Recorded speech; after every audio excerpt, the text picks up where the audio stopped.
Ang biglang pagbuhos ng ulan sa kainitan ng gabi ay tila isang hudyat, isang marahas na pagising sa natutulog na katahimikan sa labas ng Maynila. Sa loop ng marangyang silid tulugan ng lumang bahay na may tisang bubong, ang tanging maririnig ay ang mapahingal na nahahabulan, kasabay ng malakas na pata ng ulan sa salaming bintana. Marco, hindi. Hindi pwede.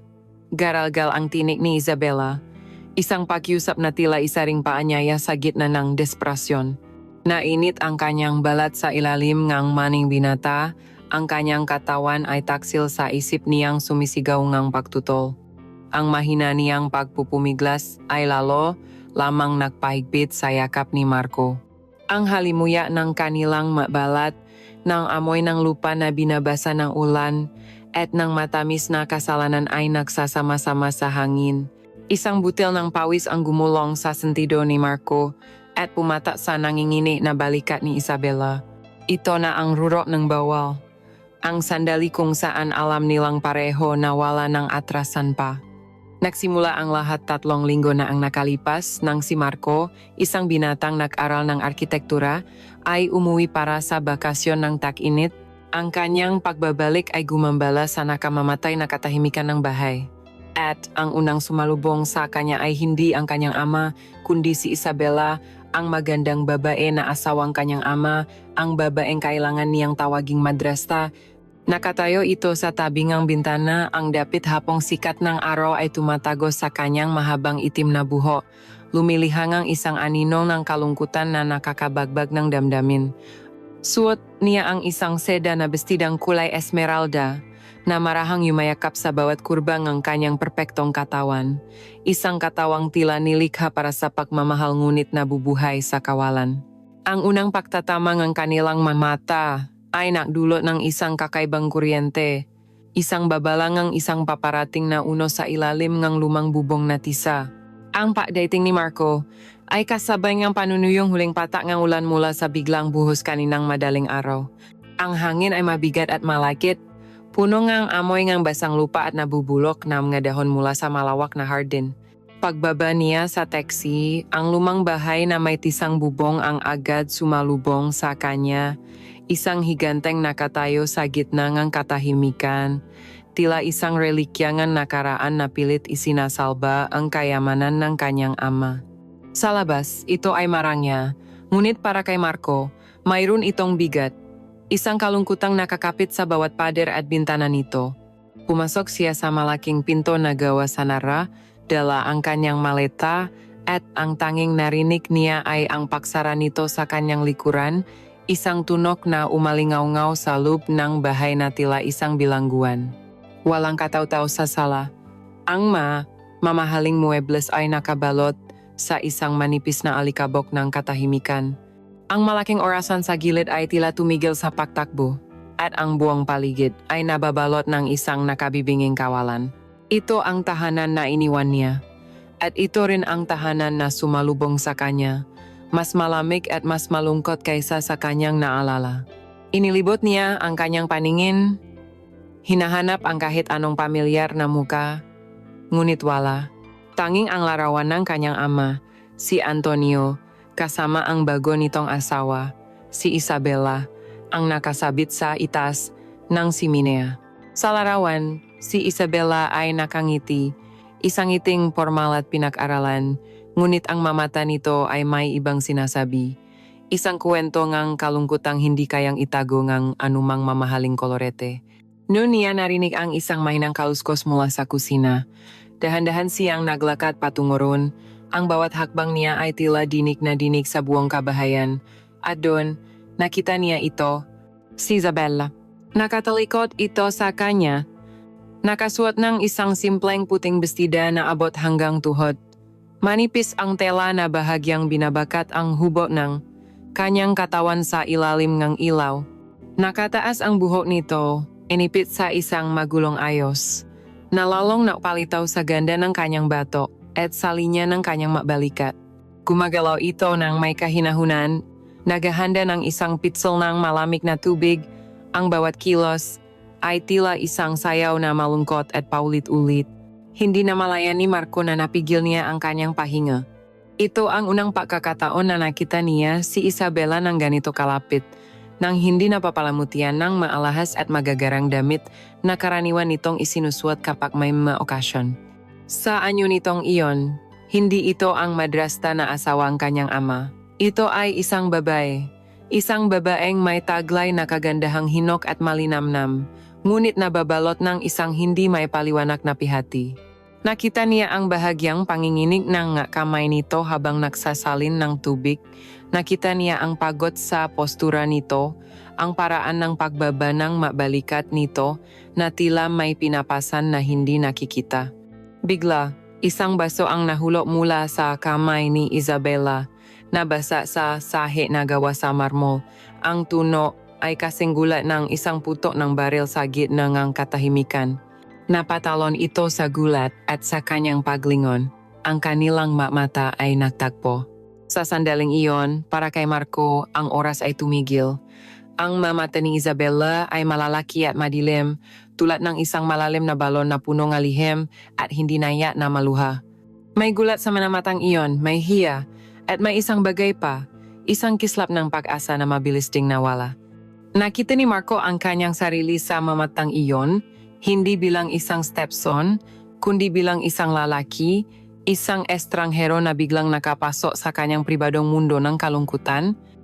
Si Isabela naman, ang nakita niya ay hindi ang batang lalaki na huli niyang nakita ilang taon na ang nakalipas, kundi isang binata na may matipunong pangangatawan, may mga matang matalas at mapanuri, nga matang nakatingin sa kanya na tila binabasa ang kanyang kaluluwa. Ang init ng hapon ay tila lalong tumindi. Naramdaman ni Marco ang pagpatak ng pawis sa kanyang noo.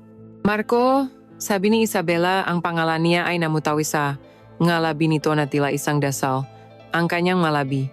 Mapupula ang ito, mamasa-masa at bahagyang nakaawang na para bang may gusto itong sabihin ngunit hindi nito magawa. Magandang hapon po, Tita Isabela. Sagot ni Marco. Pilit na pinapakalma ang kanyang boses. Naglakad siya palapit, kumuha ng walis at dustpan sa gilid, at nagsimulang linisin ang nabubok sa sahig. Ako na, sabi ni Isabela, susubukan sanang agawin ang walis, ngunit pinigilan siya ni Marco.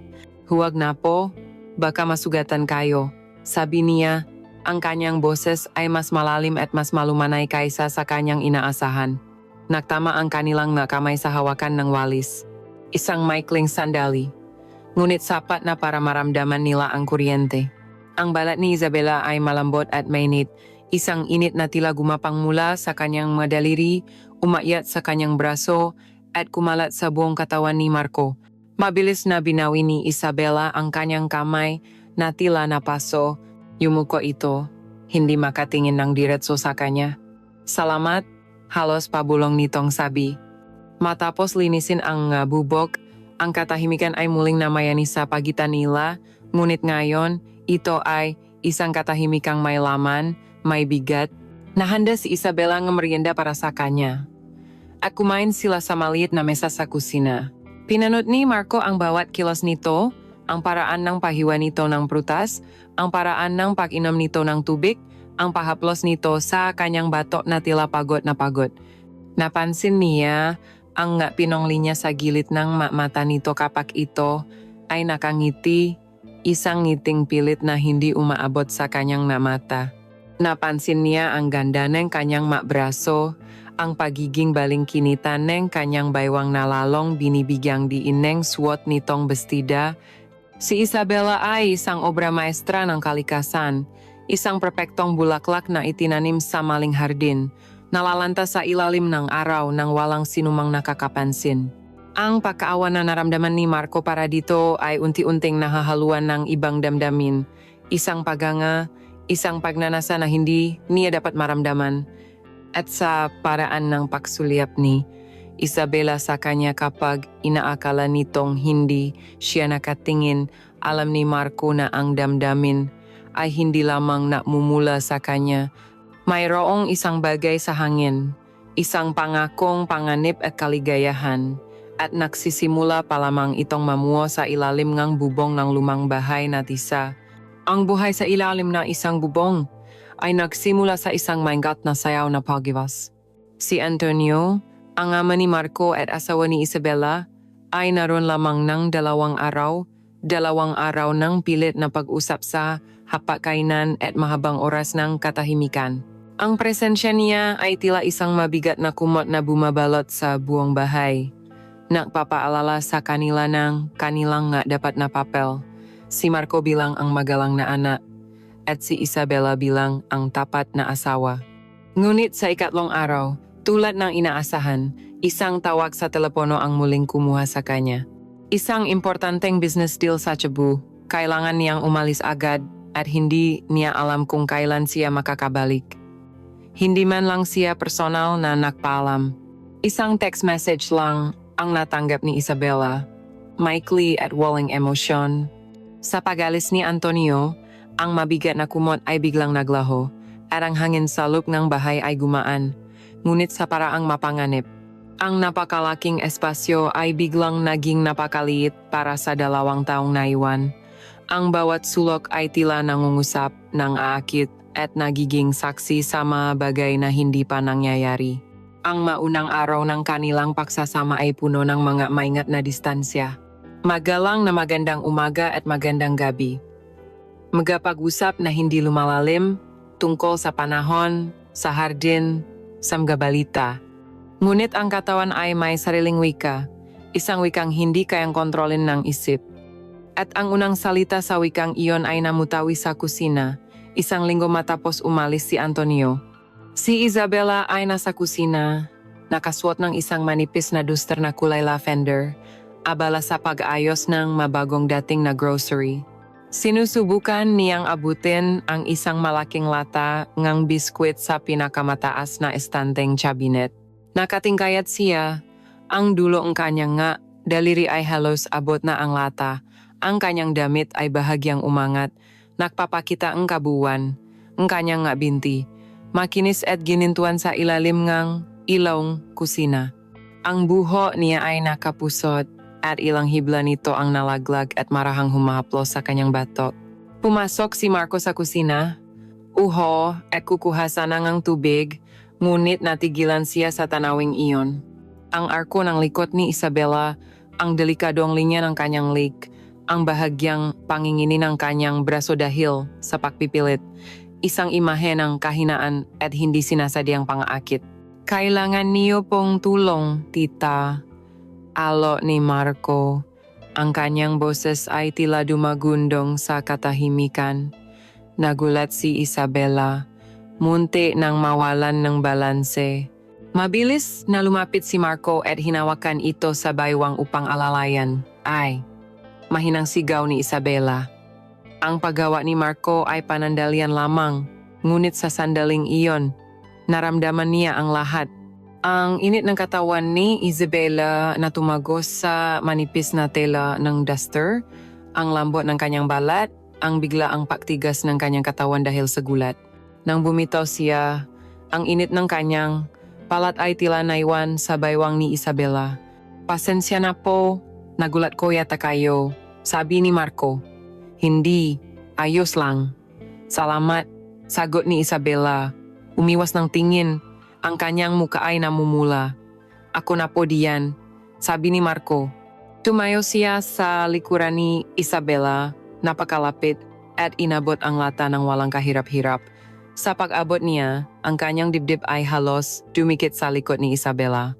Naamoy niya ang kanyang buhok, isang pamilyar na amoy ng sampagwita at ng pagiging babae. Naamoy niya ang kanyang balat. Naramdaman niya ang init na nagmumula rito.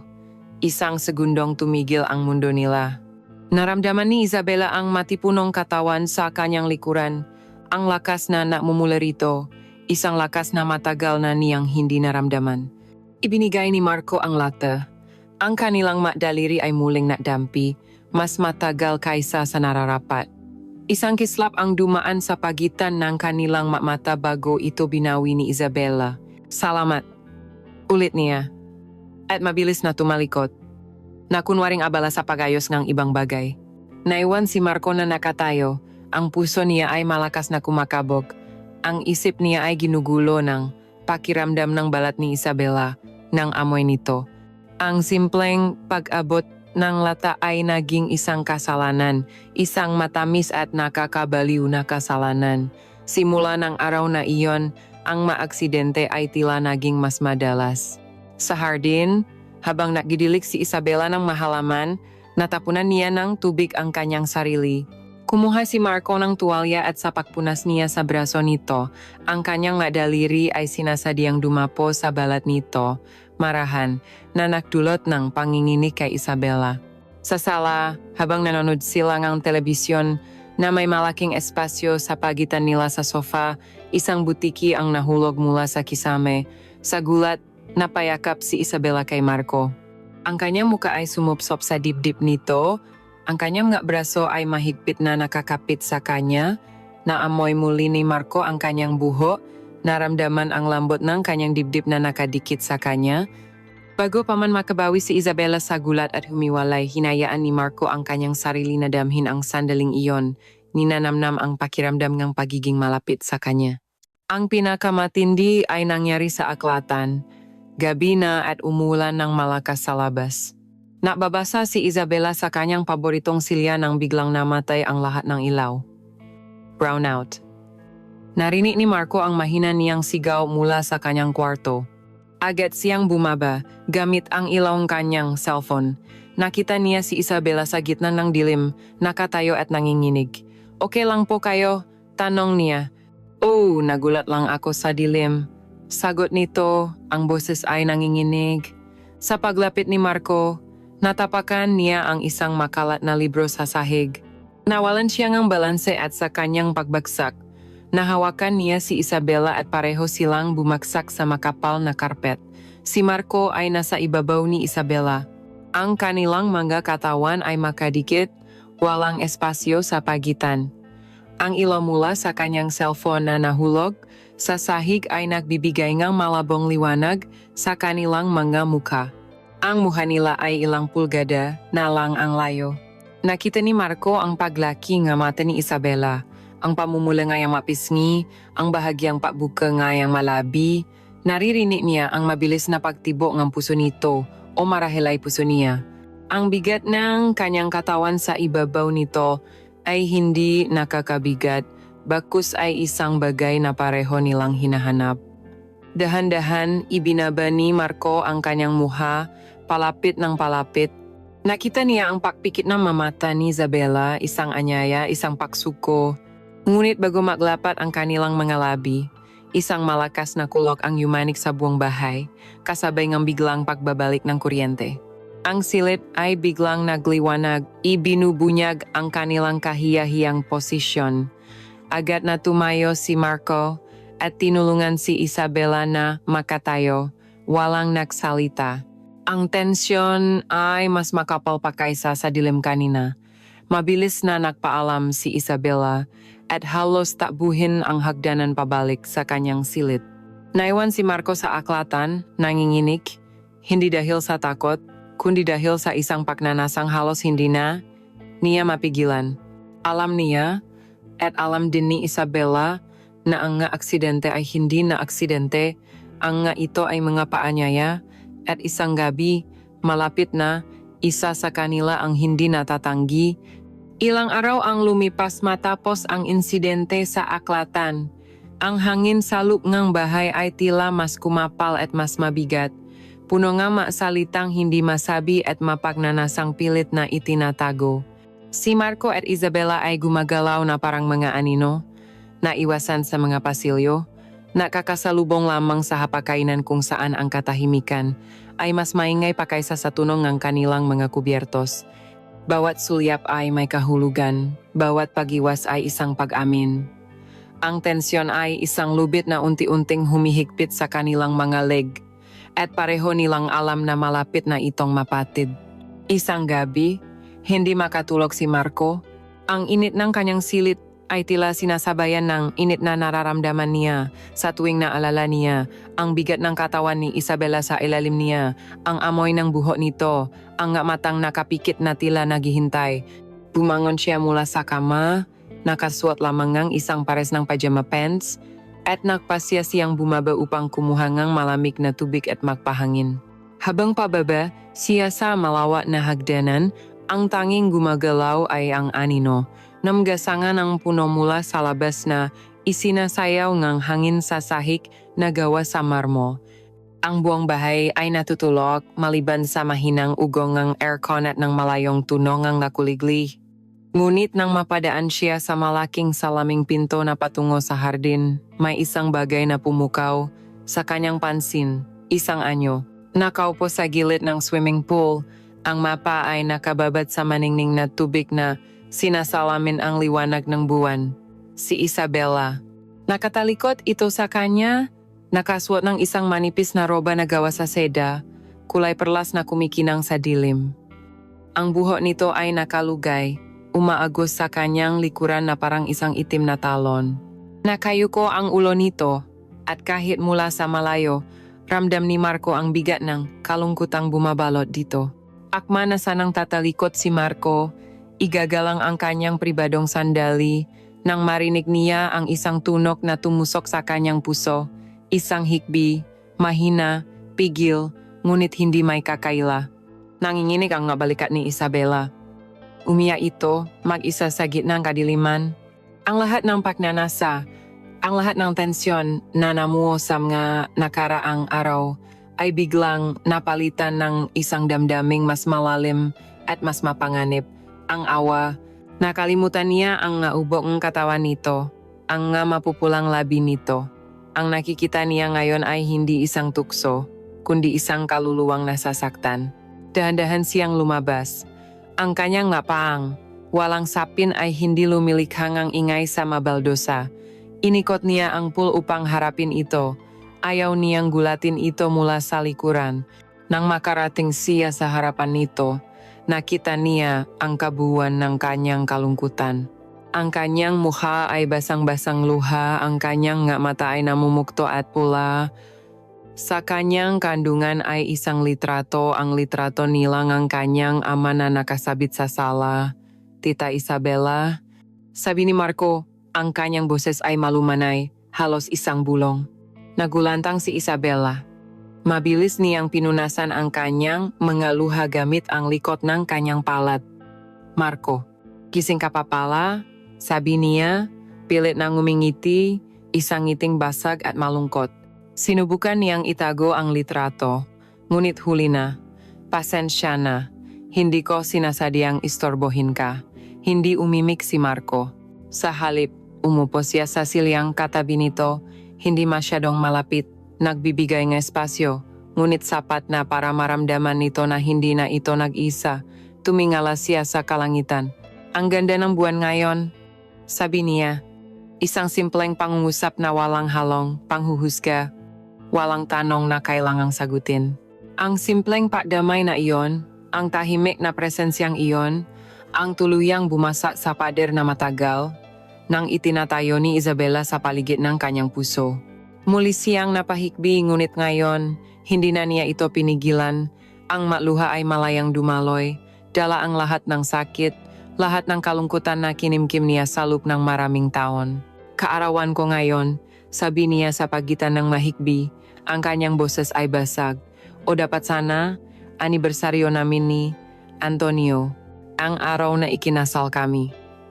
Napatingin si Marco sa kanya, puno ng pakalito at awa, hindi niya naalala, patuloy ni Isabela, tumawag siya kanina, hindi para batiin ako, kundi para sabihin na baka mas matagalan pa siya sa Cebu. May bago daw siyang proyekto. Ang paraan ng pagkasabi niya sa salitang proyekto ay puno ng pait. Ganito naman palagi. Para akong isang mamahaling gamit sa bahay na ito. Pinapakain, binibihisan, binibigyan ng lahat ng material na bagay. Pero ang kaluluwa ko, gutom na gutom, Marco, sa unang pagkakataon. Tinawag niya ito sa pangalan nito, walang tita. At sa unang pagkakataon, nagsalita ito hindi bilang isang asawa o isang madrasta, kundi bilang si Isabela, ang babae, akala ng lahat, maswerte ako, Pero ano ang silbingang gintong hawla kung hindi ka naman makalipat? Araw-araw, gumigising ako sa malaking bahay na ito. Pero pakiramdam ko, mas maliit pa ito sa isang kahon. Megisa ako, palaging megisa. Habang nagsasalita si Isabela, nakatitik lamang si Marco. Pinanot niya ang pangingining ng kanyang malabi, ang bawat luhang gumugulong sa kanyang mapisngi. Nakita niya ang sakit sa kanyang mamata, isang sakit na tila walang katapusan. Ang roba nito ay bahagyang bumukas sa kanyang balikat, nagpapakita ng isang piraso ng kanyang makinis na balat na tila perlas sa ilalim ng liwanag ng buwan. Naramdaman ni Marco ang isang malakas na pagnanais na yakapin ito, na protektahan ito mula sa lahat ng kalungkutan sa mundo. Ang pagnanasang nararamdaman niya dati ay naroon pa rin, ngunit ngayon ay may kasama na itong emosyon. Hindi na ito simpleng pagnanasa sa katawan, kundi isang pagnanasa na angkinin ang kanyang kaluluwa, napunan ang bawat puwang sa kanyang puso. Naintindihan niya ang kanyang kalungkutan dahil sa isang paraan. Malungkot din siya. Matapos may labas ni Isabela ang lahat, isang bagong uringang katahimikan ang namayani sa kanila. Hindi na ito katahimikang puno ng tensyon, kundi isang katahimikang puno ng pag-unawa. Dahan-dahang iniabot ni Marco ang kanyang kamay at marahang hinawakan ang braso ni Isabela. Ang kanyang balat ay malamig dahil sa hamok ng gabi. Hindi niyo po kailangang mag-isa, bulong ni Marco. Tumingin si Isabela sa kanya. Ang kanyang matang punong luha ay sinalubong ang mata ni Marco na punong pangunawa. Sa titik na iyon, ang lahat ay nabago. Sa mga mata ni Isabela, si Marco ay hindi na lang isang stepson, kundi isang kanlungan. At sa mga mata ni Marco, si Isabela ay hindi na lang isang bawal na prutas, kundi isang babaeng kailangan niyang iligtas, isang babaeng gusto niyang angkinin. Ang pader sa pagitan nila ay tuluyan ng gumuho at sa maguho nito, isang bagong daan ang nabuksan, isang daan na pareho nilang alam na mapanganib, ngunit hindi na nila kayang iwasan pa. Matapos ang gabing iyon sa tabieng pool, isang hindi nakikitang pader ang gumuho sa pagitan nila. Ang maingat na distansya ay napalitan ng isang komportableng katahimikan at ang mapormal na pagbati ay naging mangiting may kasamang pag-unawa. Sa almusal kinabukasan, ang hangin ay hindi na mabigat. Nag-usap sila, hindi na tungkol sa mga bagay na walang kabuluhan, kundi tungkol sa kanilang masarili. Tinanong ni Marco kung ano ang paborito niyang libro. Ikinuwento ni Isabela ang kanyang pangarap bago siya ikasal. Sa bawat sagot, sa bawat tawa, mas lalong nakikita ni Marco ang babae sa likod ng titulong madrasta. Isang babaeng matalino, may pangarap, at punong buhay na matagal nang natutulog. Napansin ni Marco ang isang malaking pagbabago kay Isabela. Ang malalim na kalungkutan sa kanyang mata ay napalitan ng isang bagong kislap. Mas madalas na siyang ngumingiti at sa pagkakataong ito, ang kanyang mangiti ay umaabot na sa kanyang mga mata, nagpapaliwanag sa buong mukha niya. Tila gumaan ang kanyang pagkatao na parabang ang pagbubuhos niya ng samangang loob ay nagugas din ang bigat na matagal na niyang pinapasan. At ang pagbabagong ito, para kay Marco, ay mas lalong nagpapaganda sa kanya. Isang kakaibang pagmamalaki ang umusbong sa kanyang dibdib. Isang lihim na kasiyahan sa pag-alam na siya, ang kanyang pakikinig at pag-unawa, ang naging dahilan ng muling pagbangon ng kanyang espiritu. Kasabayang pagbabago ang kanyang aura ay ang pagbabago ang kanyang pananamit. Unti-unti, ang mga formal at halos walang hugis na besida na madalas niyang isuot sa loob ng bahay ay napalitan ng madamit na mas malambot, mas comfortable, at hindi may kakailang mas mapangakit. Isang umaga, nakita niya itong naalaga ng rosas sa hardin, suot ang isang flowy na maxi dress na may manipis na spaghetti straps na naglalantat sa kanyang makinis at ginintuang mga balikat sa ilalim ng araw. Ang bawat payuko niya upang alisin ang nga damo ay nabibigay ngang isang sulyap sa linya nga kanyang dibdib. Isang sulyap na napapabilis sa tibok ng puso ni Marco. Sa ibang hapon, habang nagbabasa ito sa sala, nakasuot lamang ito ngang isang malambot na pares ng shorts at isang simpleng, puting sando na yumayakap sa kurbang ang kanyang mabalakang at hita. Ang madamit na ito ay hindi malaswa, ngunit sa init ng tagaraw at sa init ng kanilang namumuong ugnayan, ang bawat piraso ang talang iyon ay tila isang anyaya. Nahahanap ni Marco ang kanyang sarili na gumagawa ng mga dahilan upang mapalapit dito, upang manatili sa isang silid, para lamang panuorin ang kanyang bawat galaw. Ang bawat paktawit niyang kanyang mabinti, ang bawat pakayos niyang kanyang buhok, ay isang matamis na pahirap para sa kanya. Ang kanyang isipan ay puno nga imahe nito, ngang pagnanasang pinipigilan niya, at nang tanong kung hanggang kailan niya ito kakayaning tisin. Ang rurok ng lahat na ito ay dumating isang hapon, ang pinakamainit na bahagi ng araw, kung kailan ang hangin ay tila hindi gumagalaw at ang buong bahay ay nasa isang mahimbing na pagkakatulog. Kagagaling lang ni Marco mula sa pag-ehersisyo sa gym sa malapit na subdivision.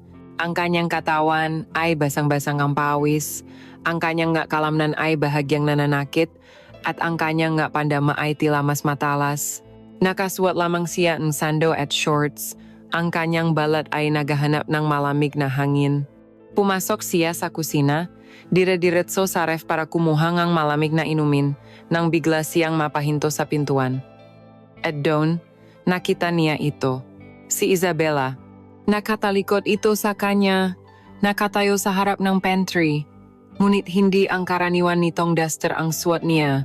Nakasuot ito ng isang manipis, kulay champagne na damit pantulog na gawa sa satin. Ang tela ay kumikinang sa sina ng araw na tumatagos sa bintana at marahang yumayakap sa bawat pulgada ng kanyang katawan. Halos bahagyang nasisina ito, sapat lamang upang ipakita ang perpektong silweta ng kanyang hubog. Ang kanyang mabalikat ay lantat, ang kanyang likod ay makinis at walang bahid. Pumababa sa isang makitit na baywang na muling lumalapat sa kanyang bilog at matatag na mga pigi. Hindi makagalaw si Marco, tila natuyo ang kanyang lalamunan. Ang kanyang mga mata ay hindi mayalis sa tanawing nasa harap niya.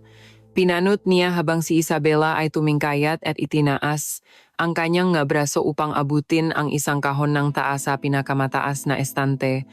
Ang kilos na iyon ang halos magpawala sa kanyang katinuan. Sa kanyang pag-inat, ang manipis na satin ay mas lalong humigpit sa kanyang katawan. Ang damit ay bahagyang umangat, naglalantat sa kabuuan ng kanyang mahahabang hita. At sa kanyang pag-unat, ang tela sa kanyang tagiliran ay bahagyang gumalaw. At sa isang saglit na nakakapigil hininga, nasilayan ni Marco ang gilid ng kanyang dibdib, malusok, buo, at malaya sa ilalim ng seda. Isang malakas na pinti ang naramdaman ni Marco sa kanyang sentido. Ang hangin ay tila ninakaw mula sa kanyang mabaga. Ang tanging naririnig niya ay ang malakas na pagkabo ng kanyang puso sa loob ng kanyang dibdib. Isang ritmong mabangis at hindi mapigilan. Nananatili siyang nakatayo roon. Isang estatwangang pagnanasa, hindi makapagsalita, hindi makakilos. Ang tanging gusto niya ay lumapit haplusin ang makinis na balat ng likod nito at damhin kung ang init ba nito ay kasing init ng apoy na naglalagablap ngayon sa kanyang buong katawan. Tila naramdaman ni Isabela ang kanyang presensya, o marahil alam na niya sa simula pa lang na naroon siya. Nakuha niya ang kahon ng tsaa at dahan-dahan, napakadahan-dahan, siyang lumingon. Ang kanilang mga mata ay muling nagtakpo sa gitna ng katahimikan ng kusina. Nakita ni Isabela ang anyo ni Marco, ang pawis na kumikinang sa kanyang balat, ang pagtaas at pagbaba ng kanyang dibdib, at ang mga matang nagdidilim sa isang hindi may kakailang pagkagutom. Nakita niya kung paano gumalaw ang nga mata nito, mula sa kanyang mapaang walang sapin, paakyat sa kanyang mahita, sa kanyang baywang, hanggang sa kanyang mukha. Hindi siya nagulat. Hindi siya nailang. Hindi niya sinubukang takpan ang kanyang sarili. Sa halip, isang dahan-dahan, at alam na ngiti ang sumilay sa kanyang nga labi. Ito ay isang ngiting punong kapangyarihan, ng pag-unawa at ng isang tahimik na paanyaya. Isang ngiting nagsasabing, alam kong gusto mo ako, at gusto kong gustuhin mo ako. Walang salitang namutawi, ngunit ang lahat ay naiparating na. Ang emosyonal na koneksyon na nabuo nila sa ilalim ng liwanag ng buwan ay nabiyan na ngayon ng isang malinaw at hindi may kakailang pisikal na pagnanasa. Ang tanong ay hindi na kung tatawirin ba nila ang linya. Ang tanong na lamang ay kung kailan. Ang ngiti ni Isabela sa kusina ay isang selyo, isang pahintulot na hindi na kailanman mababawi. Ang sumunod na araw ay naging isang laro ang apoy. Ang pag-iwas ay napalitan ng masinasadyang paglalapit. Ang natahimik na sulyap ay naging titik na nag-usap, puno nga pangakong hindi pa nabibikas. Ang hangin sa loob ng lumang bahay ay hindi na lamang mainit. Ito ay nagliliyap. Ang bawat paktama ng kanilang mabalat, gaano man kadali, ay nag-iwan ng marka, isang init na nanunuot hanggang sa kaluluwa. Ang tensyon ay umabot sa sukdulan isang hapon. Ang langit ay kulay abo, at ang hangin ay mabigat at walang galaw. Isang paparating na bagyo ang nagbabanta. Isang salamin ng namumuong unos sa pagitan ng dalawang tao sa loob ng bahay. Si Isabela ay nasa tabi ng pool, nakasuot ng isang manipis na sundres na kulay dilaw, nakapatong sa kanyang itim na swimsuit. Nagbabasa siya ang libro, ngunit ang kanyang mamata ay paladying lumilipat patungo sa direksyon ni Marco na nakukunwaring na ayos ng ilang gamit sa lanay. Bawat galaw ni Marco, ang paunat ng kanyang braso, ang patigas ng kanyang makalamnan sa likod, ay tila isang palabas na para lamang sa mata ni Isabela. At bawat pag-angat ng hangin na naglalaro sa laylayan ng bestida ni Isabela, na nagpapakita ng isang sulyap sa kanyang maita, ay isang matamis na torture para kay Marco. Pareho nilang alam kung saan ito patungo. Pareho silang takot, ngunit pareho ring sabik. At tulad ng isang hudyat mula sa kalangitan, ang unang malaking pata ng ulan ay pumata sa ibabaw ng pool, sinundan ng isa pa at isa pa hanggang sa ang mahinang ambon ay naging isang malakas at marahas na buhos. Ang langit ay biglang dumilim, ang hangin ay nagsimulang umihip ng malakas. Isinasayaw ang mapuno niyok sa isang galit na galaw. Ang katahimikan ay binasak ng dagundong ng kulok. Ang biglang pagbabagong panahon ay tila isang senyales. Nataranta sila, mabilis na inilikpit ang mga librong nababasa at mga tuwalyang nakasampay. Dito tayo. Sigaw ni Marco, itinuturo ang maliit na tsabana sa gilid ng pool. Tumakbo sila. Ang ulan ay agad na bumasa sa kanilang damit at buho. Sa loob ng maliit na espasyo ng tsabana, sila ay makalapit, halos makadikit. Ang malakas na tunong ulan ay lumihang isang pader sa paligid nila na naghihiwalay sa kanila mula sa buong mundo. Ang tanging naririnig nila ay ang ulan, ang kulog at ang malakas na pahinga ng isa't isa.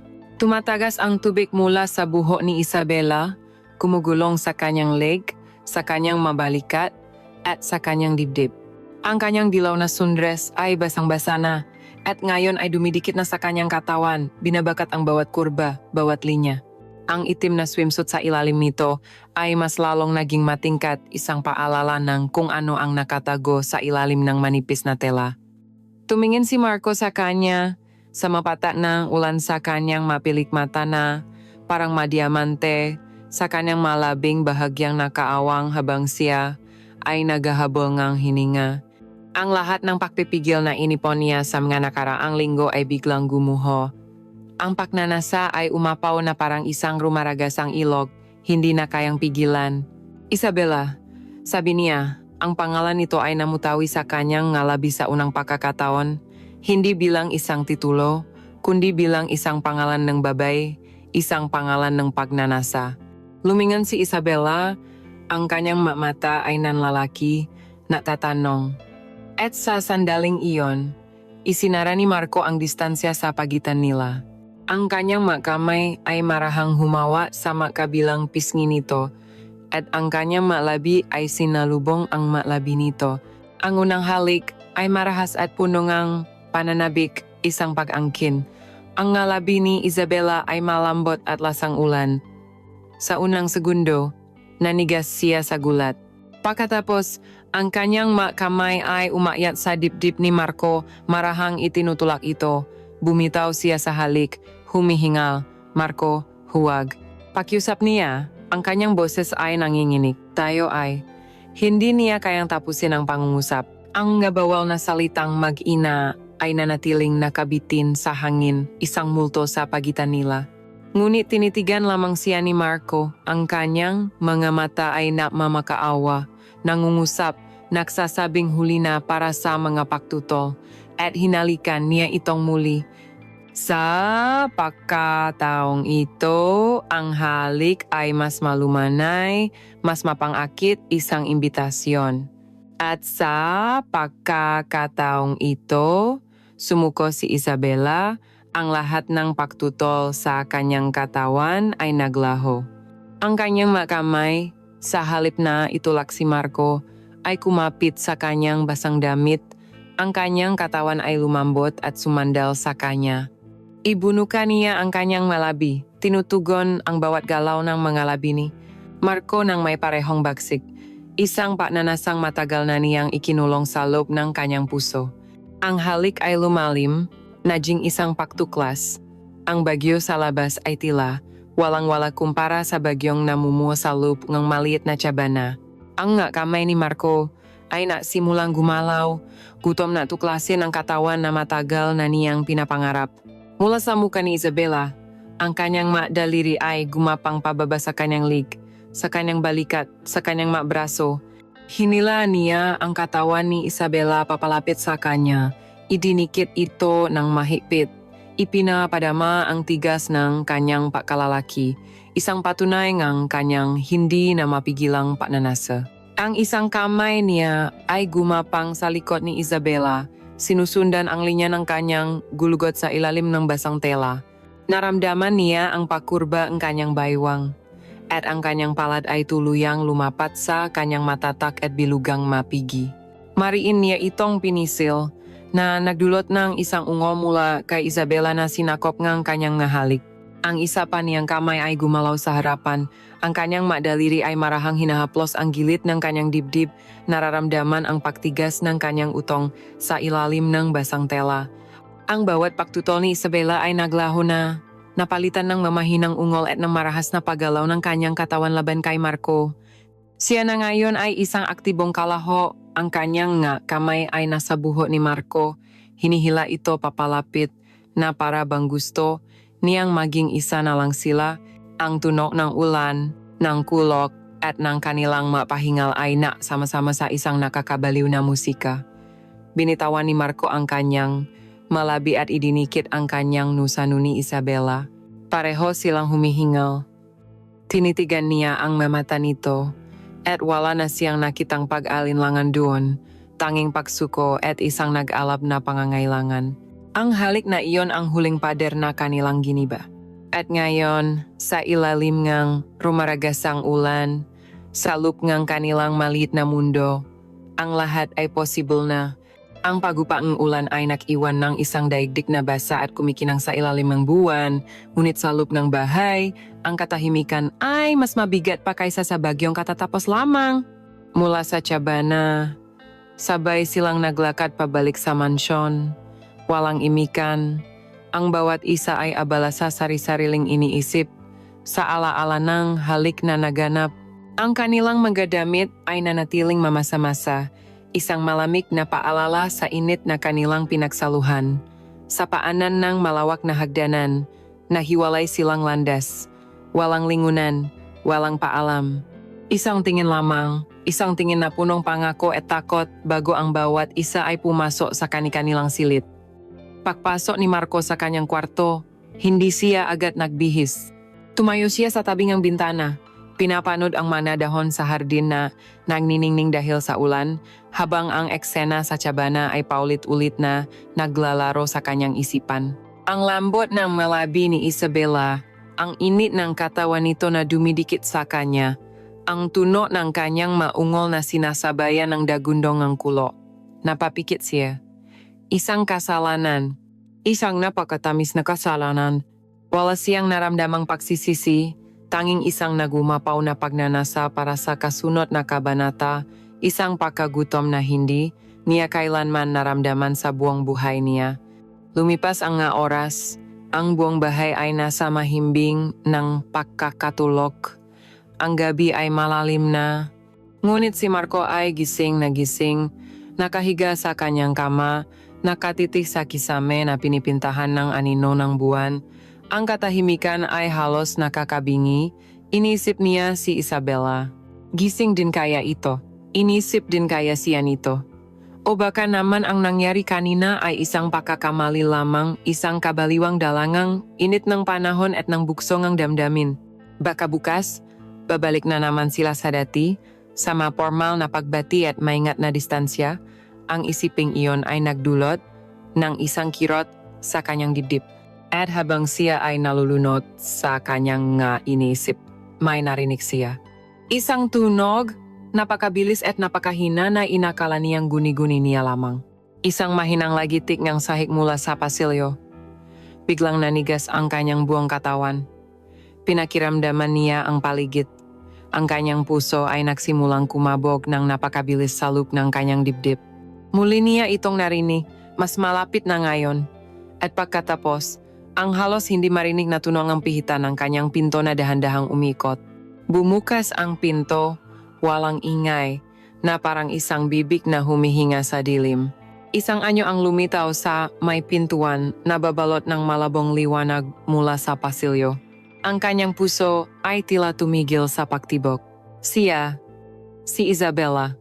Nakasuot ito ng pamilyar na damit pantulok na kulay champagne, ang parehong damit na suot nito sa kusina nung hapong iyon. Ngunit ngayon sa dilim gabi, ang tela ay tila may sariling liwanag, kumikinang sa sina ng buwan na tumatagos sa bintana. Ang kanyang mahabang buhok ay nakalugay, bumabagsak sa kanyang mabalikat na parang isang itim na sutla. Mukha siyang isang aparisyon, isang diwata mula sa isang panaginip, ngunit ang kanyang presensya ay napakatoto. Pinupuno ang buong silid ng kanyang halimuyak at ng isang hindi may paliwanag na enerhiya. Dahan-dahan niyang isinara ang pinto at ang silid ay muling binalot ng dilim, maliban sa liwanag ng buwan. Ang bawat hakbang niya, palapit sa kama ni Marco, ay tila isang walang hanggan. Ang bawat galaw niya ay puno ng pag-aalinlangan ng takot, ngunit hindi siya tumigil. Tumigil siya sa paanan ng kama. Ang kanyang kamay ay magkahawa sa isa't isa, nanginginig. Nakita ni Marco ang kanyang kahinaan, ang kanyang pagsuko. Ginawa niya ang kanyang desisyon. Marco, bulong niya.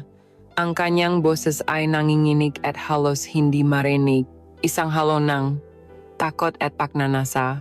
Ang isang salitang iyon, ang pangalan niya na namutawi sa mga labi nito sa gitna ng kadiliman ay sapat na. Umangon si Marco at inilahad ang kanyang kamay. Walang pag-alinlangan, tinanggap ito ni Isabela. Ang kanyang kamay ay malamig at nanginginig.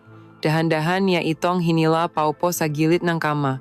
Sa isang sandali, titigan lamang sila. Sa tulong liwanag ng buwan, nakita ni Marco ang lahat sa mata ni Isabela. Ang guilt, ang takot, ang pangangailangan, ang pagsuko. Itinaas niya ang kanyang kamay at marahang hinaplos ang kanyang pisngi, inaalis ang ilang hiblangang buhok na naligaw. Ang kanyang pagaplos ay puno ng paggalang, ng pagsamba. Yumuko siya at muli niya itong hinalikan. Ngunit ang halik na ito ay iba, sa halik sa tsabana. Hindi ito marahas o puno ng pananabik. Ito ay mabagal, malalim, puno nga salitang hindi nila masabi, isang halik ng pagtanggap sa kanilang kasalanan, isang pagamin sa kanilang nararamdaman. Habang sila ay makahalik, marahan niya itong inihiga sa kama, at ang kanyang kamay ay muling nagsimulang maglakbay. Ngunit nayon, wala nang basang tela na harang, ang kanyang daliri ay dumampi sa hubad na balat ni Isabela sa unang pagkakataon. Naramdaman niya ang lamig ng satin habang ang kanyang kamay ay gumagapang sa ilalim nito at ang nakakagulat na init ng balat nito sa ilalim Ang kanyang makamay ay dahan-dahang gumuhit sa bawat kurbang katawan ni Isabela mula sa kanyang baywang, sa kanyang mabalakang, hanggang sa kanyang dibdib. Napasinghap si Isabela, hindi dahil sa pagtutol, kundi sa purong kaligayahan. Ang lahat ng kanyang pag-alinlangan ay natunaw na parang yelo, napalitan ng isang nag-umapaw na pangangilangan. Ang kanyang makamay ay nasa katawan na rin ni Marco. Hinuhubad ang kanyang damit, ang kanyang kuko ay bahagyang bumabaon sa matitigas na kalamnan ng likod nito. Lahat ng rason, lahat ng tanong kung ano ang tama at mali ay sinuno nga apoy na matagal na nilang kinikimkim. Ang silid ay napuno ng tunok ng kanilang pahingaw, ng halik, ng damping ang balat sa balat.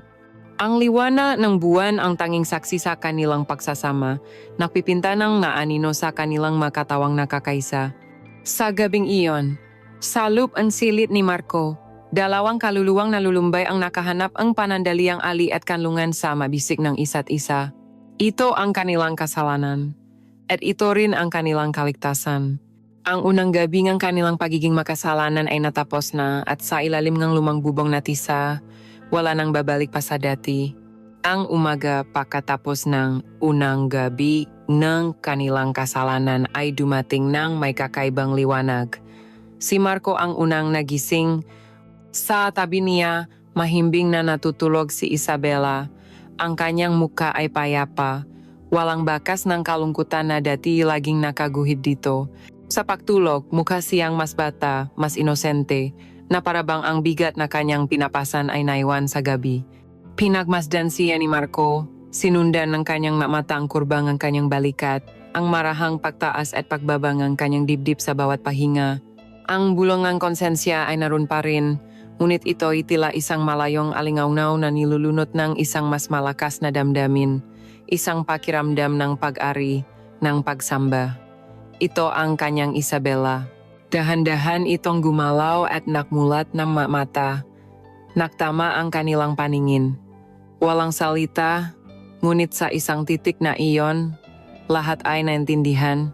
Walang pagkailang, walang pagsisisi, tanging isang tahimik na pagtanggap sa bagong realidad na kanilang nilikha. Yumuko si Marco at marahan siyang hinalikan, isang halik na lasang umaga at bagong simula. Ang almusal nila nung umagang iyon ay iba na. Ang mapormal na usapan ay napalitan ng mabiruan, ang maingat na distansya ay naging madamping ang kamay, mahaplos sa likod, mangiting may lihim na kahulugan, na sila lamang ang nakakaalam.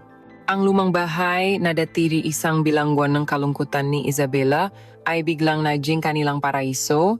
Sa masumunod na araw habang si Antonio ay nasa malayo pa, ang buong kabahayan ay naging kanilang palaruan, ang bawat sulok ay naging saksi sa kanilang bawal na pag-ibig. Ang dating malungkot na mga silid ay napuno ng halakhak, ng mga bulong, ng tunok ng kanilang makatawang nag-alab. Ang kusina, na dati lugar lamang ng mga formal na pagkain, ay naging entablado ng kanilang pagnanasa. Isang hapon, habang sila'y nahanda ng pananghalian, sinadya ni Marco na pahiran ng harina ang pisngi ni Isabela. Sa halip na punasan, hinalikan niya ito, hanggang sa ang halik na mapaglaro ay naging isang halik na punong pagkagutom. Sa pagitan ng lababo at ng mesa, idinikit ni Marco ang kanyang katawan kay Isabela, ipinadama ang kanyang pananabik. Doon, sa gitna nga mo'y nga nilulutong pakain at ng init mula sa kalan. Muli silang naging isa. Ang kanilang maungol ay pilit na pinipigilan. Ang kanilang napandinig ay laging alisto sa anumang ingay mula sa labas. Maging ang aklatan na dating simbolo ng katahimikan at kayusan ay naging kanlungan ng kanilang pagsasama. Sa isang makapal na karpet sa harap ng siminea, sa ilalim ng ginintuang liwanag ng hapon na tumatagos sa bintana, dahan-dahan nilang pinagsaluhan ang isa't isa, walang pagmamadali, puno ng lembing, na parabang gusto nilang isaulo ang bawat pulgada ng katawan ng isa't isa. Ngunit ang paboritong lugar ni Marco ay ang tabing ng pool, kung saan malayang naipapakita ni Isabela ang kanyang buong kariktan. Sa ilalim ng sikat ng araw, habang nakabikini si Isabela, hindi mailis ni Marco ang kanyang mata. Siya ay nabibiyani, sinasamba ang bawat detalye ng katawan nito. Ang kanyang madibdib, na tila laging gustong kumawala sa manipis na tela ng kanyang bikini top, malusog, bilog at may mautong na tila laging nag-anyaya. Ang kanyang tiyan na may bahagyang kurba, isang testamento ng kanyang pagiging babae. At higit sa lahat, ang kanyang napigi. Kapag siya ay nakadapa, ang pagiging bilog at matatag nito ay isang perpektong obra.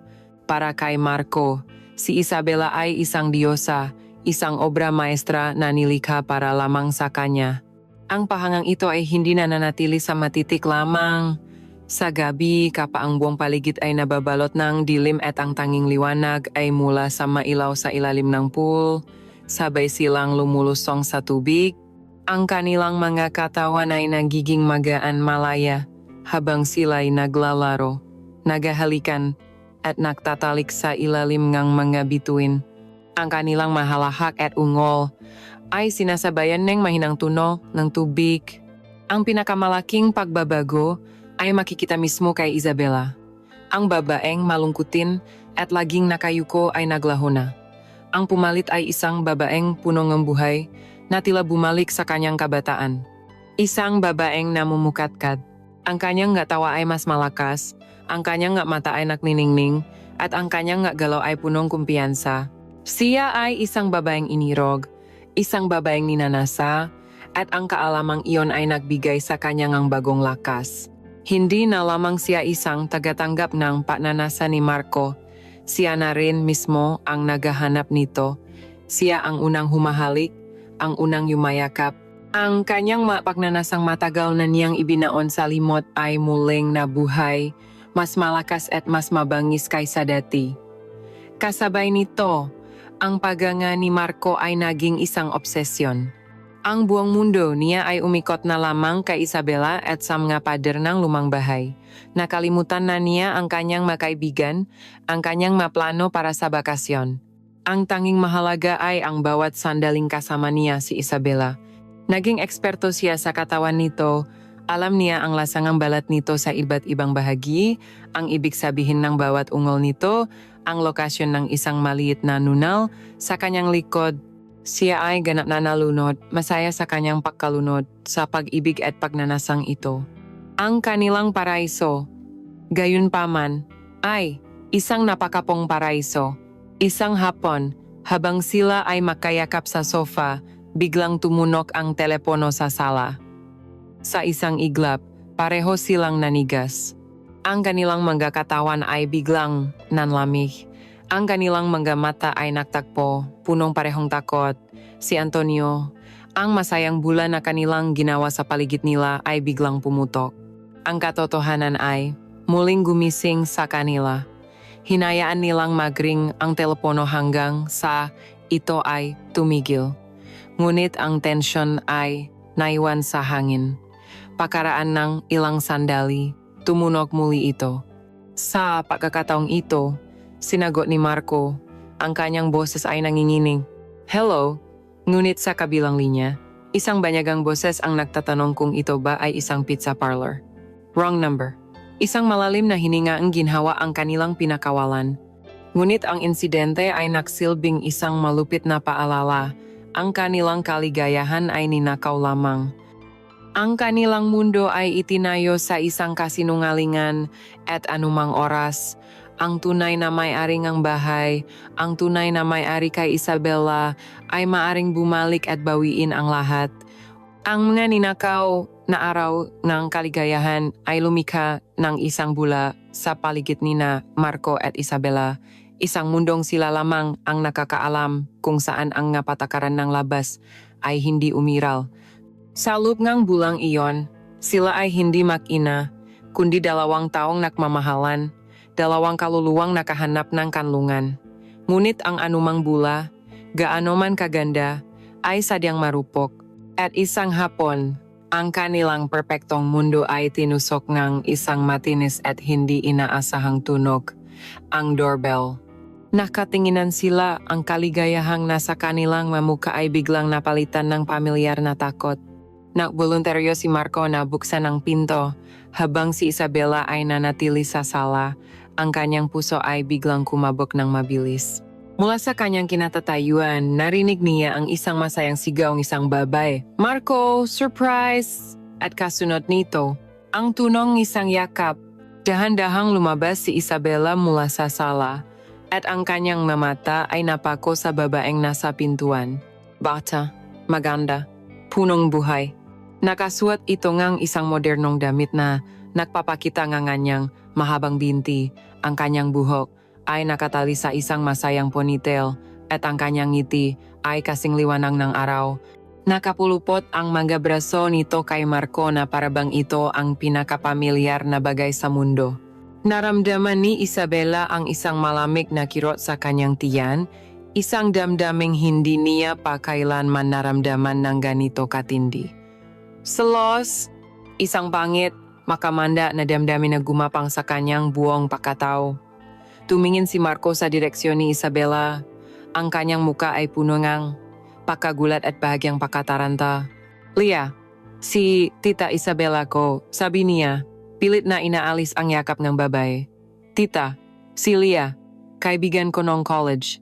Ang salitang kaibigan ay tumama sa pandinig ni Isabela na parang isang kasinungalingan. Ang paraan ng pagtingin ni Lia kay Marco ay hindi tingin ng isang kaibigan lamang. Ngumiti si Lia kay Isabela, isang matamis na ngiti, ngunit sa mamata nito ay may kislap ng pag-ari na tila sinasabing, alam ko kung sino ka, ngunit alam ko rin kung sino ako sa buhay niya. Ang sumunod na oras ay isang pahirap para kay Isabela. Napilitan siyang gampanan ang papel ng isang magili na tita na handa ng inumin at umupo kasama nila sa lanay na parabang isa siyang estranghero sa sarili niyang tahanan. Si Lia ang bida sa usapan. Ang kanyang boses ay masigla, puno nga kwento tungkol sa kanilang nga nakaraang pakikipagsapalaran ni Marco, mapangalan ng makaibigan na hindi kilala ni Isabela, maparti na hindi niya kailanman mapupuntahan. Bawat tawa nina, Marco at Lia ay parang isang mali na punyal na tumutusok sa puso ni Isabela. Pinanood niya ang bawat galaw nila, ang paraan ng pagdampingang kamay ni Lia sa braso ni Marco kapag ito ay tumatawa. Ang paraan ng pagtingin ni Marco dito, isang tinging formal ngunit may bahid ng nakaraan. Ikinumpara ni Isabela ang kanyang sarili kay Lia. Ang kabataan ni Lia, ang kanyang pagiging direkta, ang kanyang pagiging kabilang sa mundo ni Marco. At siya ay asawa nga ni Marco, isang babaeng may edad na nabubuhay sa isang gintong hola. Sa unang pagkakataon, ang agwat ng kanilang edad ay naramdaman ni Isabela na parang isang malaking bangin na hindi na niya kayang tawirin. Ang babaeng masigla at punong kumpiyansa na namukatkat sa mga nakaraang araw ay biglang naglaho. Ang bumalik ay ang malungkot at walang kasiguraduhang asawa ni Antonio. Nang sa wakas ay umalis si Lia, naiwan ang isang mabigat at nakakabinging katahimikan sa pagitan nila. Ang sandaling isinara ni Marco ang pinto, ang lahat ng pakukunwari ay gumuho. Humarap si Marco kay Isabela handang magpaliwanag. Pasensya na, hindi ko alam na darating siya. Biglaan lang. Ngunit hindi pinakinggan ni Isabela ang kanyang salita. Ang nakikita niya lamang ay ang imahe ni Marco na kayakap ang ibang babae. Ang multo ng isang nakaraan at isang posibleng hinaharap na hindi siya kasama. Kaibigan lang ba talaga? Tanong niya, ang kanyang boses ay kalmado ngunit puno ng panganib.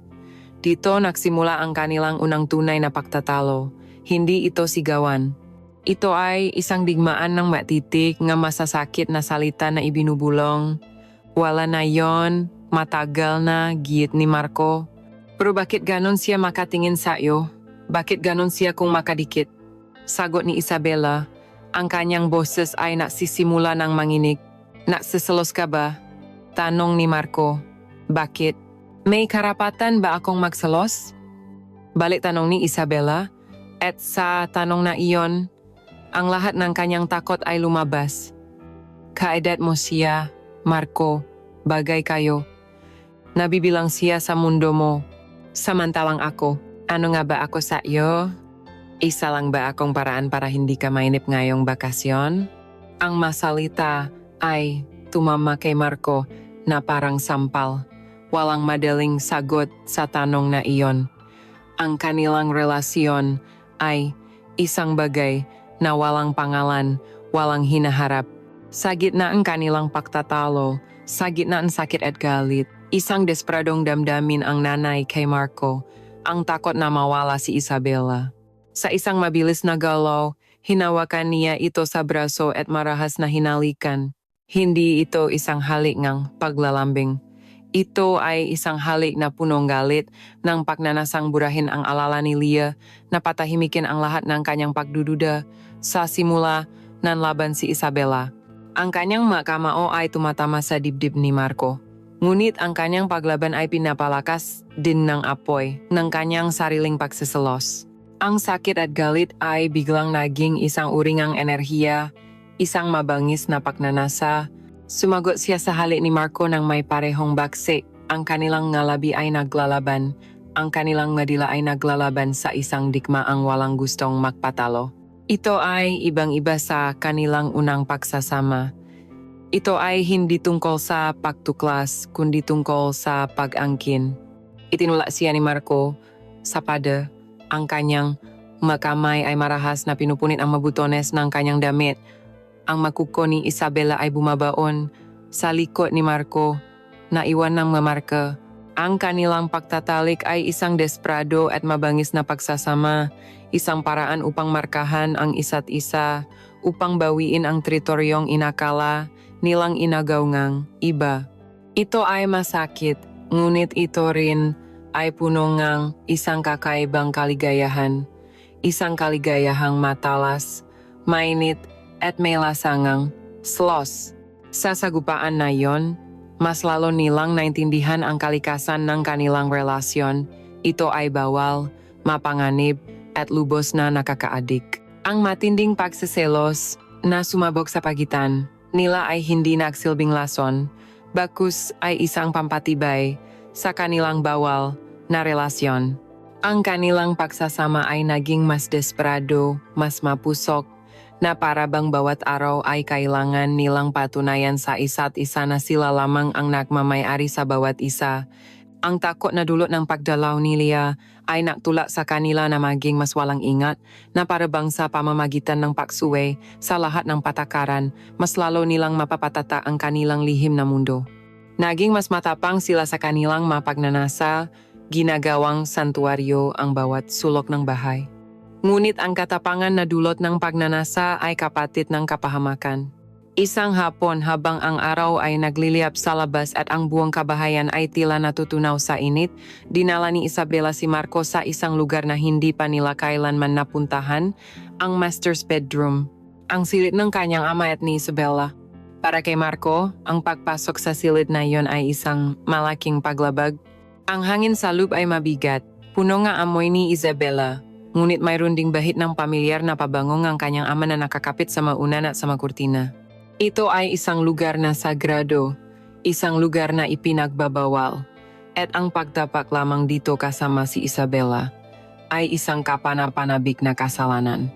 Ngumiti si Isabela sa kanya, isang ngiting mapang-akit at mapanghamon na tila sinasabing, sa lugar na ito, gusto kong burahin ang kanyang alaala at palitan ito ang alaala nating dalawa. Hinila niya si Marco patungo sa malawak na kama, ang parehong kama kung saan natutulog ang kanyang ama. Ang bawat halik, bawat haplos sa loob ng silid na yon ay may kasamang kakaibang kaba at kasiyahan. Ito ang rurok ng kanilang pagsuway, ang kanilang pinakamatamis na tagumpay laban sa katotohanan.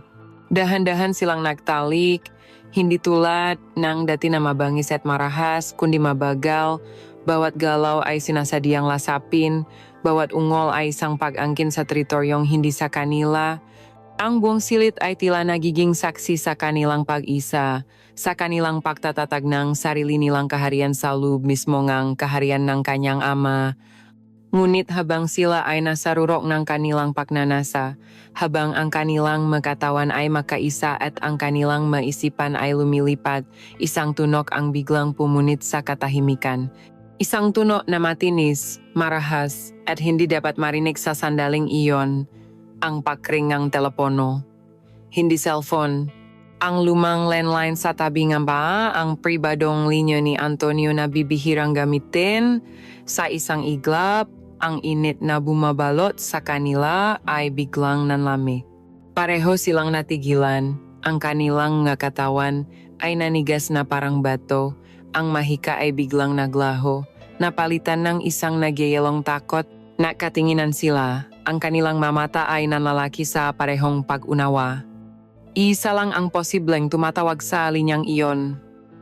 Si Antonio.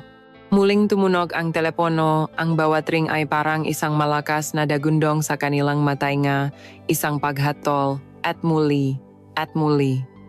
Ang bawat pagring ay tila mas malakas, mas mapilit. Nagmamadali silang nahiwalay, na parabang napaso sa isa't isa. Ang kanilang mahininga ay nagahabulan, hindi na dahil sa pagnanasa, kundi dahil sa purong takot. Nakukumaho nilang hinanap ang kanilang nga damit na nakalat sa sahig. Huwag kang gagalaw. Bulong ni Isabela, ang kanyang boses ay nanginginig. Ang kanyang isip ay mabilis na nag-isip ng paraan. Kung hindi niya sasagutin, maghihinala ito. Kung sasagutin niya, maririnig kaya nito ang kanyang pahingal. Maririnig kaya nito ang presensya ni Marco. Tumuno muli ang telepono sa ikalimang pagkakataon. Alam na ni Isabela na wala siyang pagpipilian. Ginamit niya ang lahat ng kanyang lakas upang abutin ang telepono. Ang kanyang kamay ay nanginginig. Si Marco naman ay nagtago sa likod ng isang malaking aparador. Halos hubad ang kanyang puso ay malakas na kumakabog sa kanyang dibdib na para bang gusto nitong kumawala. Pakiramdam niya ay isang dagasyang natrap sa isang bitag. Hello? Sagot ni Isabela. Pilit na pinapakalma ang kanyang boses, kinagawa itong parang bagong gising. Ang boses ni Antonio ay dumagundong mula sa kabilang linya, malakas at punong autoridad, isang marahas na pagising mula sa kanilang pantasya. Isabela, bakit ang tagal mong sagutin? Natutulog ka ba sa ganitong oras ng hapon? May bahid ng inis sa kanyang boses. Narinig ni Marco ang bawat salita, at ang bawat salita ay parang isang suntok sa kanyang sikmura. Mahal. Pasensya na, napasarap ang tulog ko dahil sa init, pagsisinungaling ni Isabela. Ang kanyang boses sa himala ay naging kalmado at normal. Ganun ba? Mayos lang ba ang lahat diyan? Tanong ni Antonio. Ang bawat tanong ay parang isang interogasyon. Oo naman, mayos ang lahat, sagot ni Isabela. Pinapanood ni Marco si Isabela na mamangha sa kanyang katatagan habang siya mismo ay halos hindi na makahinga sa takot. Kumusta naman si Marco? Nag-aral ba ng mabuti o puro lakwat sana lang? Ang pagbanggit sa kanyang pangalan ay nagpatayo ng lahat ng balahibo sa kanyang katawan. Ayos lang siya, palaging nasa kwarto, nagbabasa. Minsan lumalabas kasama ang nga kaibigan niya. Tuloy-tuloy na pagsisinungaling ni Isabela. Ang kasinungalingang iyon ay tila nagkaroon ng sariling bigat salop ng silid kung saan siya mismo ay nagtatago.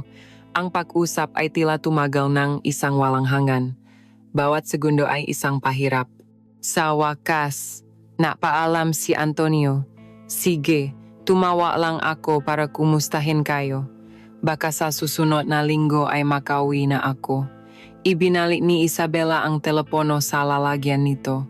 Ang kanyang kamay ay nanginginig na ng todo. Sa sandaling natapos ang tawag, ang katatagan ni Isabela ay gumuho. Napaupo siya sa kama, isinupsop ang kanyang muka sa kanyang mga palad at ang kanyang buong katawan ay nagsimulang manginig sa isang tahimik na pag-iyak. Lumabas si Marco mula sa kanyang pinagtataguan. Ang paknyanasa ay tuluyan ng naglaho, napalitan ng isang mapait na lasa ng takot at kahihiyan. Ang katotohanan ay sumampal sa kanila ng napakalakas. Sila ay hindi lamang nga nagmamahalan sa isang lihim na mundo. Sila ay mga taksil, masinungaling, na nabubuhay sa hiram na oras. Umupo siya sa tabi ni Isabela, ngunit hindi niya ito hinawakan. Ang sagradong espasyo sa pagitan nila ay nabahiran na ng kasinungalingan at takot. Ang silid na kanina lang ay simbolo ng kanilang tagumpay ay naging isang crime scene. Ang anino ng kanyang ama ay hindi na lamang isang ideya, ito na ay isang boses sa telepono, isang tunay na presensya na kayang umabot sa kanila at wasakin ang lahat anumang oras. Ang insidenteng iyon ay nag-iwan ng isang permanenteng piklot.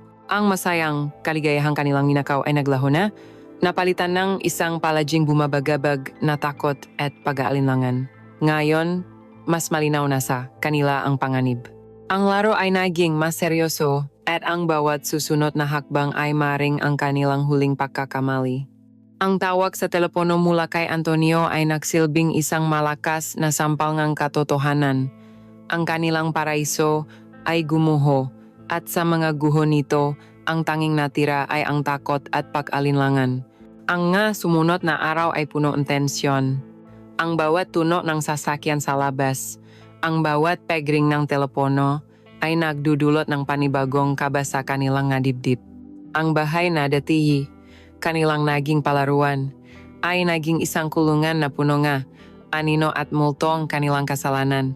Ang kanilang mapaknanasa ay hindi naglaho, ngunit ngayon ito ay nababalot na isang mapait na lasang panganib. Ang kanilang nga pagsasama ay naging mas mabilis, mas tahimik, na parabang sila'y nga magnanakaw na anumang oras ay maring mahuli. Ang katapusan ay dumating sa anyo ngang dalawang makaibang mensahe sa isang araw. Isang text message mula kay Antonio para kay Isabela. Pauwi na ako bukas ng gabi, maghanda ka. At isang email mula sa universidad para kay Marco. Isang paalala na ang klase ay magsisimula na sa susunod na linggo at kailangan na niyang bumalik sa siyudad. Ang dalawang mensaheng iyon ang nagsilbing pinal na hatol sa kanilang ninakaw na tak-init. Tapos na. Ang lahat ay tapos na. Walang pakiyak, walang sigawan. Tanging isang mabigat at nakakabinging katahimikan ang namayani sa pagitan nila. Nakatinginan sila sa gitna ng sala. At sa isang titig na iyon, lahat ay nasabi na. Ang kanilang mga mata ay nausap tungkol sa panghihinayang, sa pasasalamat, sa sakit ng lalapit na paghihiwalay. Ang bahay ay tila biglang lumaki at lumamig muli. Ang kanilang ninakaw na paraiso ay isa na ngayong bomba na malapit ng sumabog. Ang kanilang huling hapunan ay ang pinakamalungkot sa lahat. Nagluto si Isabela ng paboritong pagkain ni Marco, ngunit ang bawat subo ay tila walang lasa. Ang katahimikan sa hapagkainan ay mas masakit pa kaysa sa anumang siga. Pinagmasdan ni Marco si Isabela. Sinisikap na isaulo ang bawat detalye ng kanyang mukha sa ilalim ng malabong ilaw. Ang paraan ng pagkagat nito sa kanyang labi, ang lungkot na muling bumalik sa kanyang nga mata, ang bahagyang pangingining ng kanyang nga kamay. Naramdaman niya ang isang matinding pagsisisi. Ano nga ba ito? Isang laro lamang ba para sa taginit? O isang bagay na mas malalim? Hindi niya alam. At ang kawalang kasiguraduhan ay isang mabigat na pasanin sa kanyang dibdib. Si Isabela naman ay nakatingin din kay Marco, ang binatang nakmulat sa kanya sa isang mundong akala niya ay kinalimutan na niya. Sa pag-alis niya, muli siyang maiwang mag-isa. Ngunit sa pagkakataong ito, mas masakit na ang pag-isa dahil natikman na niya ang lasang kaligayahan. Ang katahimikan ng bahay ay magiging mas nakakabingi, ang bawat sulok ay magpapaalala sa kanya ng mga alaala nila ni Marco. Gusto niyang sumigaw. Pakiusapan itong manatili, yayain itong tumakas, ngunit alam niyang iyon ay isang imposibleng pantasya.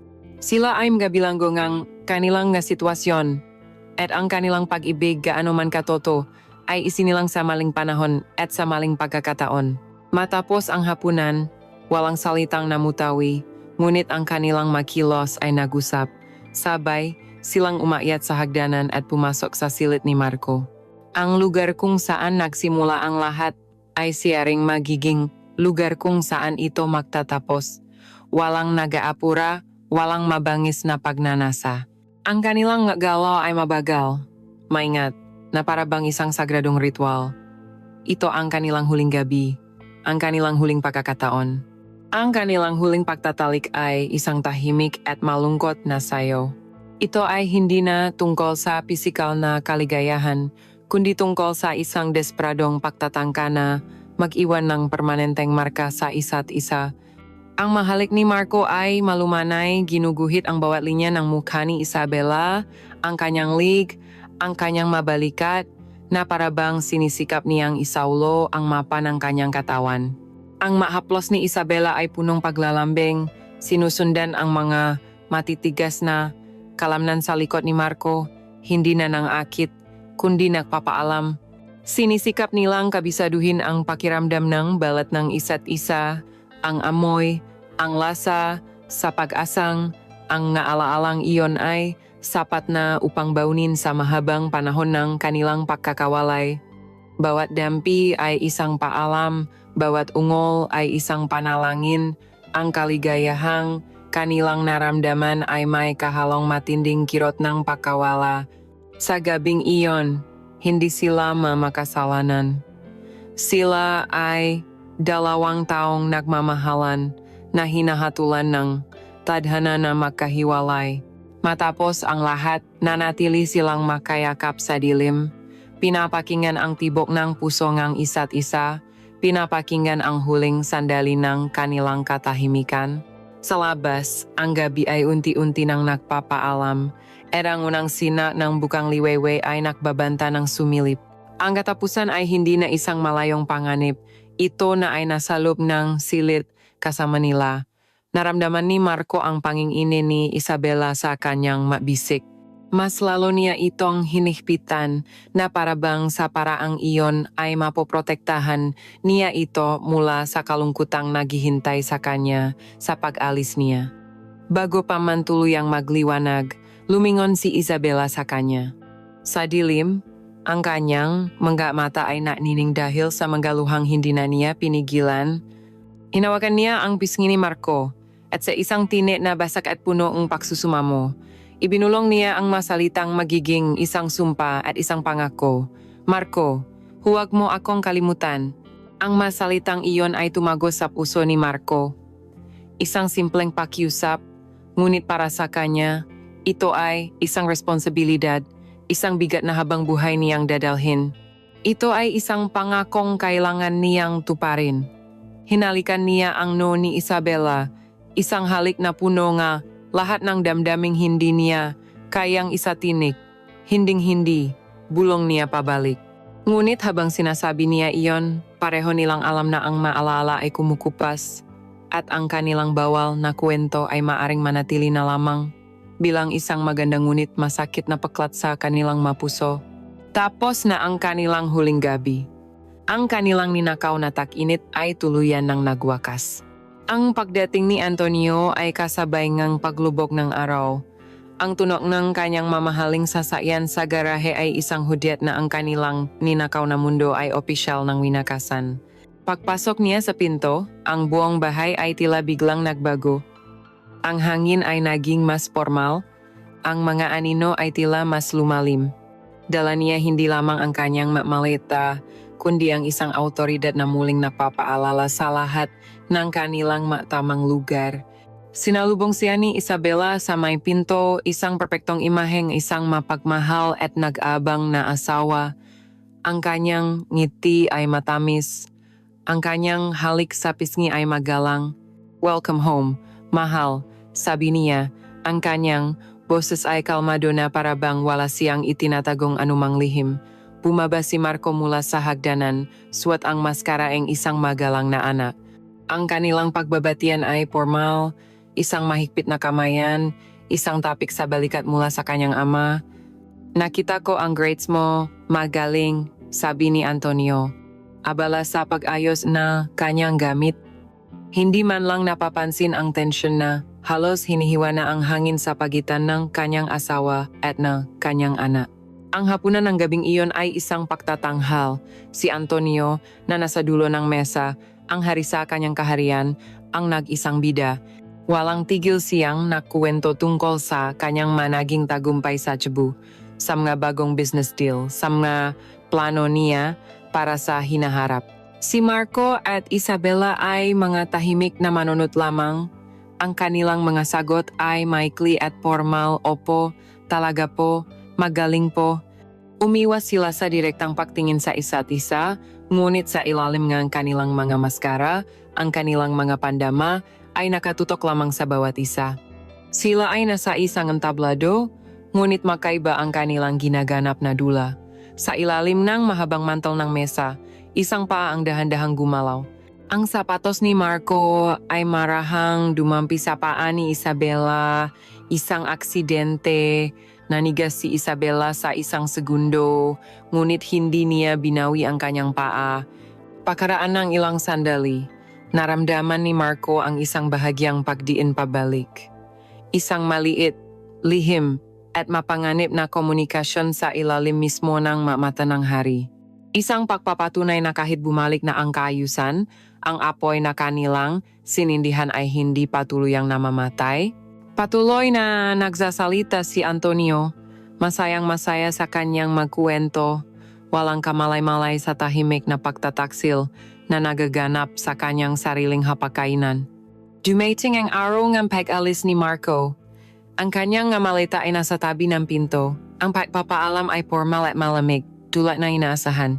Mag-aral kang mabuti, at huwag mo akong bigyan ng sakit ng ulo, sabi ni Antonio, kasabay ng pag-abot ng isang makapal na sobrangang pera. Walang yakap, isang kamayan lamang. Pagkatapos, si Isabela naman. Sa harap ni Antonio, ang kaya niya lamang ibigay ay isang formal na yakap, isang yakap ng isang madrasta sa kanyang stepson. Ngunit sa maikling sandaling iyon, habang ang kanyang braso ay nakapulupot kay Isabela at ang kanyang mukha ay malapit sa tenga nito, ibinulong ni Marco ang isang tanong na matagal na niyang gustong itanong. Maghihintay ka ba sa akin? Ang bulong niya. Ang kanyang mainit na hininga ay dumadampi sa balat ni Isabela. Naramdaman niya ang bahagyang paninigas ang katawan nito, ang isang mabilis at malalim na paghinga na siya lamang ang nakarinig. Hindi sumagot si Isabela. Hindi niya kayang sumagot. Ngunit bago ito bumitaw, naramdaman ni Marco ang bahagyang pagitpit ng yakap nito, isang segundong pagkapit na punong desperasyon. Hindi ito isang o, at hindi rin isang hindi. Ito ay isang sagot na nagiwan kay Marco ng pag-asa at kasabay nito ng walang katapusang paghihirap. Umalis si Marco. Ang baksarang pinto ay isang tuno na pinal. Pumasok si Antonio sa kanyang opisina, tapos nasa kanyang obligasyon bilang isang ama at muling nalunod sa kanyang trabaho. Naiwan si Isabela na nakatayo sa gitna ng malawak na sala mag-isa. Pinanot niya ang pag-alis ng sasakyan ni Marco hanggang sa ito ay maging isang maliit na tuldok na lamang sa malayo at tuluyang maglaho. Naglakad siya patungo sa bintana, ang parehong bintana kung saan siya unang nakita ni Marco. Ang araw ay palubog na, nag-iwan ng makulay kahel at lila sa kalangitan. Ang bahay ay muling binalot ng katahimikan. Ngunit ngayon, ito ay isang ibang uri ng katahimikan. Hindi na ito isang katahimikang walang laman, kundi isang katahimikang puno ng multo, ng mga alaala, ng mga haplos, at ng mga bulong. Dinala niya ang kanyang mga daliri sa kanyang mga labi, isang kilos na tila muling binubuhay, ang pakiramdam ng mga halik ni Marco. Isang butil ng luha ang tumakas mula sa kanyang mga mata at gumulong sa kanyang pisngi, ngunit ang kanyang ekspresyon ay nanatiling blanko. Ano ang iniisip niya? Ang pagtatapos ba ang isang bawal na pag-ibig o ang simulang isang mahaba at walang kasiguraduhang paghihintay? Ang tanong ay nanatiling nakabitin sa hangin, kasama nga alikabok at ng mga lihim na itinatago ng mga pader. Ang lumang bahay na may tisang bubong ay muling naging tahimik, ngunit hindi na ito kailanman magiging payapa. Ang ngalihim nito ay mas lumalim, at ang kalungkutan nito ay mayroon ng pangalan. Ang pangalan ni Marco.